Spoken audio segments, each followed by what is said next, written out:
मुद्दो यो है जी, मैं हूँ गाँव दड़वा कला गाँव रेणालू जी, और मेरे पास है जी कुल 1.5 एकड़ ज़मीन, ठीक है जी। और 1.5 एकड़ ज़मीन है तो बा ज़मीन सारे गांव कणक काट लीजिए, और मैंने ना तो कणक काटने दे, कोई मशीन वालन जाए कंपेन वालन जाए। अगर कहूँ मैं भी अगर मैंने अभी कणक काटनी है तो मैंने फ़ोन करके कहा खेत में अगर कंपेन बांट दी है तो कंपेन का आग लगा दें। कौन करता है? कहा जी कालू ठेकेदार उर्फ नंदलाल बेनीवाल जी, जो सरपंच को पति है, वो कहे जी बात। और मैंने मारनू जानू मारने की धमकी देवे, मेरे टाबरान जानू मारने की धमकी देवे और गांव छुटाने की धमकी देवे जी। या दिक्कत की है, मेन समस्या की है? मेन समस्या यह है जी, मैं पाछा सरपंच को इलेक्शन हो जी, मैं टाइम में सरपंच ने साफ साफ यो कहो जी, मैं साफ साफ यो कहो भी मैं सरपंच का वोट थाने कौन दूँ थे, मेरे साथ पीछे मेरे साथ बहुत गलत करी है। तो बे बारे में बार ने बे टाइम जवाब दे दियो जो कोई बात नहीं, अब तो कोई बात नहीं, जब मौका मिलेगा जो तेने बतावांगा। तो अब मौका का भी सरपंच बन गया जी। सरपंच बनने के बाद में वहाँ षड्यंत्र रच के साजिश करके मेरे खिलाफ और एक पंचायत बिठाई, बोलो अन भाई को हक दाब रखो है। अब भाई को हक दाब रखो है तो माने बड़े बुलाया गया, तो मैं आई बात की जी हमारा जमीन का डॉक्यूमेंट देखो और सच्चाई है जी की बात सुनो भी। कहानी की है हमारी, कहानी हमारी यह है जी, मारो जी को बड़ो ही बड़ो भाई हो, वो सन 1996 में न्यारो हो गयो, अलग हो गयो। बेंग बाद में हमारे पिताजी भी सारा रिश्ता तोड़ दिया, हमारी नात बेंग सा कोई बोलचाल ही ना ही, मारो कहीं तरियों कोई संपर्क हो। 2008 में हमारे पिताजी पर जानलेवा हमलो करियो, जानलेवा हमलो करने के बाद में हमारे पिताजी मैंने बेदखल भी कर दिया। 2012 में हमारे दादे के भाई को में ज़मीन खरीदी है जी, 3 किला ज़मीन 25 कनाल 11 मरला ज़मीन में खरीद दिया दादे का भाई को, ठीक है जी। या तो है जी हमारी ज़मीन की कहानी। अब तो शिकायत क्या दी आपने? अब मैं शिकायत यह दी है जी भी मैंने जब ज़मीन मेरी कणक मैंने काटने कौन दे, और मैंने मेरे घरों में लुक तो फिरने लग रही हूँ जी। एक मेरे 16-17 साल की गुड़िया है जी, बांग ड्रू में मैंने नानी रे भेज रखी है। वह 11वीं क्लास में पढ़े जी, 11वीं क्लास में वह पढ़े, बेग पढ़ाई खराब होने लग रही है। मैं खुद है जी को मैं लुक तो फिरने लग रही हूँ जी, बांग ड्रू वहाँ आपका आदमी छोड़ रखे है जी, 2-3 आदमी है जी कि मेरे घर का आर बार निगाह रखे हैं बात की भी वो घरे बढ़े तो मेरे घर पर हमलो करा या इन्हें घरों उठा लिया। पुलिस को शिकायत दी है? पुलिस को शिकायत दी है जी, मैं SHO साहब को शिकायत दी है, SP साहब को दी है, CM विंडो में दी है, अनिल विज को दी है और IG साहब को भी दी है। और इस मामले को जी मैं अपनी प्रोटेक्शन, अपने बच्चों की प्रोटेक्शन के लिए मैं हाई कोर्ट में भी एप्लीकेशन दी है जी। तो आपने सुरक्षा की मांग भी की है? सुरक्षा की मांग कर रखी है जी, लेकिन मेरे को अब मैंने 10 तारीख से मैंने शुरू की है जी एप्लीकेशन देनी, तब से लगा के अब तक मेरे पास किसी का कोई भी किसी भी तरह का कोई रिस्पांस नहीं है जी। ये शिकायत आपने दी कहाँ पे, कौन सा SHO को दी है? नाथुश्री चोपटा को जी, नाथुश्री चोपटा को शिकायत दी है जी। क्या कार्रवाई हुई आपकी शिकायत पर अभी? मेरी शिकायत पर कोई कार्रवाई नहीं हुई जी। कल की डेट में मेरे पास चोपटा थाना से 2 लोग गए थे जी, जो एक तो ऐसा ही था शायद, मेरे को पता नहीं जी, मैं नहीं जानता मैं इन महकमों के बारे में। 2 लोग गए थे, वो उन्होंने मेरे को फ़ोन करके बुलाया भी आपके खेत का मौका देख के आएंगे, अभी कब्जा किसके पास है। तो मेरे को साथ में ले गए, मेरे बीवी बच्चों को मैं साथ में ले गया और मैंने जाके उनको खेत दिखाया। देख लो जी मेरी सराह में मेरे खेत के आसपास किसी का भी कण खड़ी नहीं है, सब ने अपनी फसल काट भी ली और ज़मीन भी बांध दी जी, सारा कुछ हो गया जी। क्या आप क्या चाहते हैं?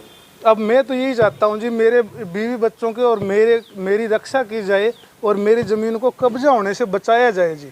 पुलिस वालों ने वो चीज़ देख के खेत में ये कहा है बोले तेरी ज़मीन पर तो किसी ने कब्जा कर ही नहीं रखा, हम तो सिर्फ तेरा कब्जा देखने हैं, बाकी और कोई कार्रवाई हम नहीं करेंगे। उन्होंने सिर्फ ये कहा है जी।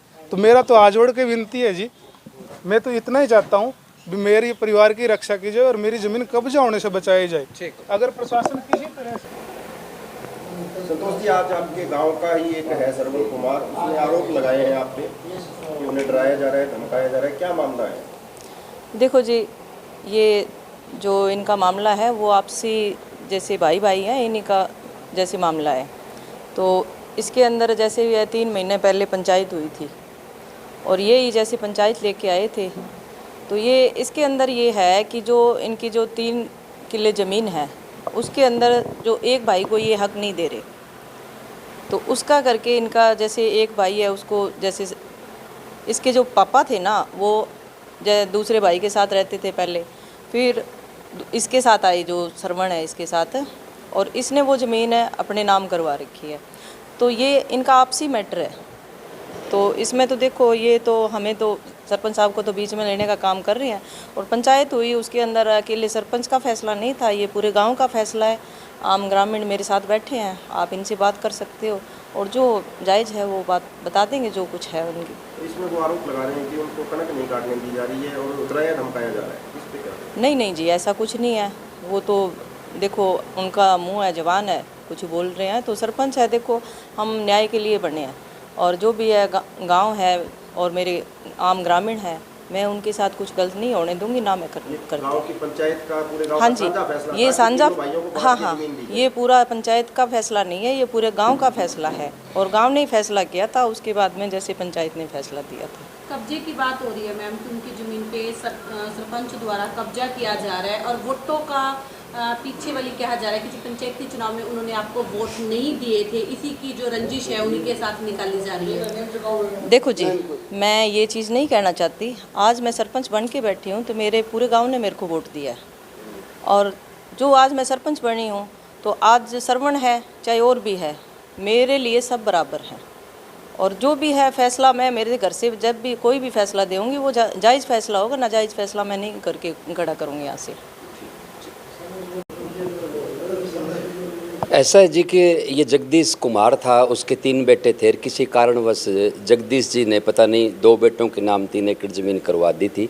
1 एकड़ बेटा जो ज़मीन खेताराम था वो 6 एकड़ हमेशा से जोतता भी था, वो अलग था।